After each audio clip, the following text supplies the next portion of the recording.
Guys, for today's video, so we're going to continue yung discussion natin.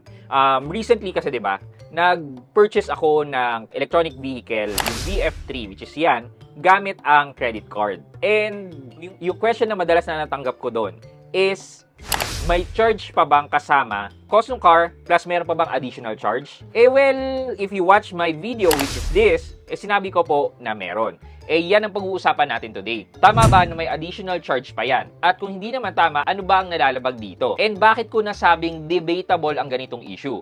Well, yan ang pag-uusapan natin today. So, samahan niyo ako. Sit back and let's discuss. Coming right up.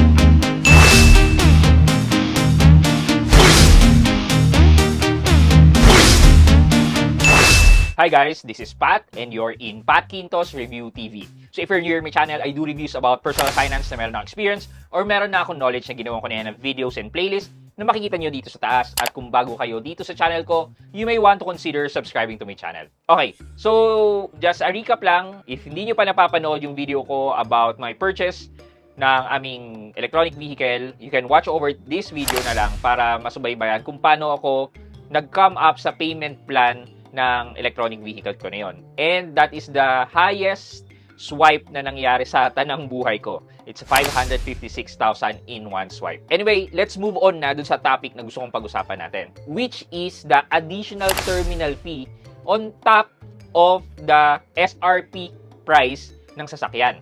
So, may mga nagsasabi na bawal yan, wala dapat patong yan, wala na dapat additional charge, which I totally agree. 100% I agree. Bakit ko inallow na may additional charge na 3%? If you are using your credit card, may it be sa mall. For example na lang kakain kayo sa Jollibee, ganyan, or mag-shopping kayo sa mall, SM Department Store, Robinsons Department Store, or mga clothes store, mga Bench, Guess, etc. etc. Usually, kung ano ang price na nakalagay doon, is yun lang talaga ang i-charge sa credit card mo. Ang usual components kasi ng price na nakikita natin sa labas, sa mga department store, sa kainan, is already inclusive of number 1, margin ng mga business owner, pangalawa, yung mga cost involved, and syempre, yung cost of item.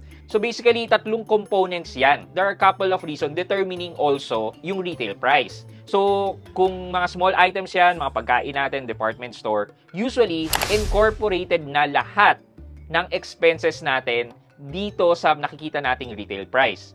So, kunyari, bibili ako nitong Bench hoodie. Kung ano yung price doon, let's say 800 or 900, then yun lang i-swipe.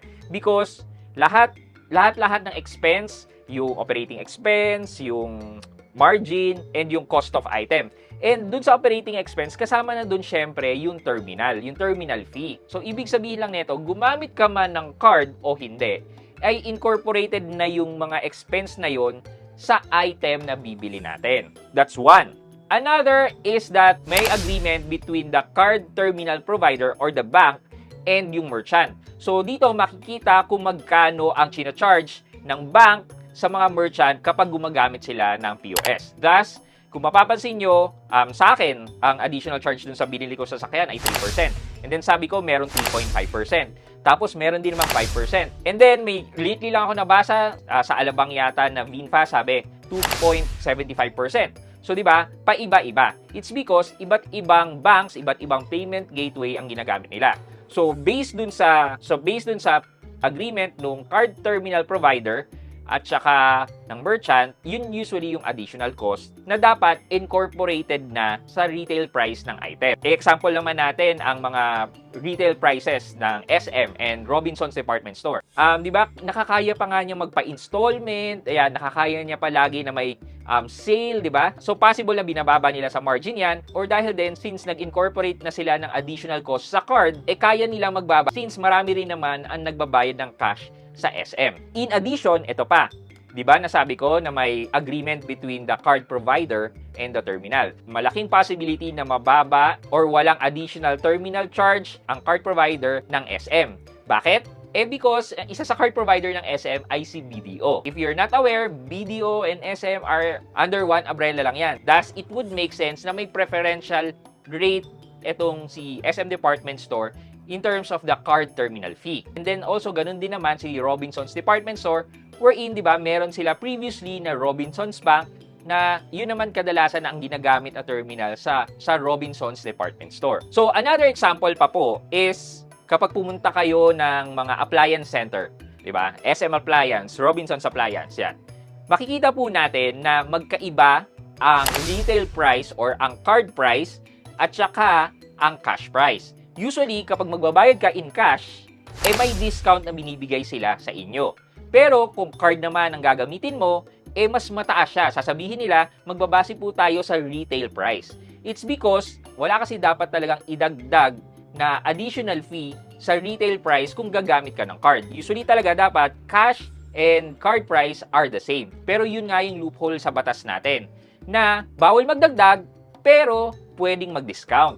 So, ang ginawa ng mga mauutak na businessman ay tinaasan nila yung presyo. In-incorporate nila yung terminal fee dun sa retail price. Thus, kunyari, 100 pesos talaga yung item. Tapos, magkakaroon ng terminal fee. Let's say, sabihin natin na 5 pesos. So, magiging 105 pesos na ang retail price talaga.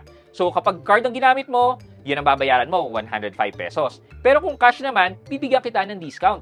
Ang discount mo ay 5 piso. Thus, 100 pesos na lang ang babayaran mo. Pwede na lang kopyahin ang strategy na ginagawa ng mga appliance center wherein magbibigay na lang sila ng discount if cash price yan. Additionally, kung hindi naman i-incorporate ng mga merchants ang terminal fee at sasarilinin nila yan, malamang sa malamang ay hindi na sila mag-o-offer ng credit card. So, sino ba namang businessman ang gugustuhin magkaroon ng additional charge? Guys, baka pwede naman kayo mag-subscribe and follow dito sa aking mga social media channel. Dito po sa YouTube, Facebook, TikTok, and even Instagram. So, please follow and support our question of the day. Sa tingin nyo ba, mas acceptable sa inyo kung medyo tataasan na lang ang retail price at magbibigay na lang sa inyo ng cash discount if pipiliin mo mag-cash, or yung nangyari sa akin na sasabihan ako na may additional charge yan kapag credit card ang ginamit ko? Ano sa tingin nyo? Anong katanggap-tanggap sa inyo? Let me know sa comment section sa baba for our weekly giveaway. Yun lamang po for today's video, but before we end this video, mag-shoutout po muna tayo at shoutout kay Carol at Carol Aporado 543. Ang sabi po niya ay, I just started my Maya journey and your video is very helpful. Thank you. Kay Miss Carol at Carol Aporado 543, shoutout po sa inyo and thank you so much po for watching and supporting my video. Sana po nakatulong po sa inyo.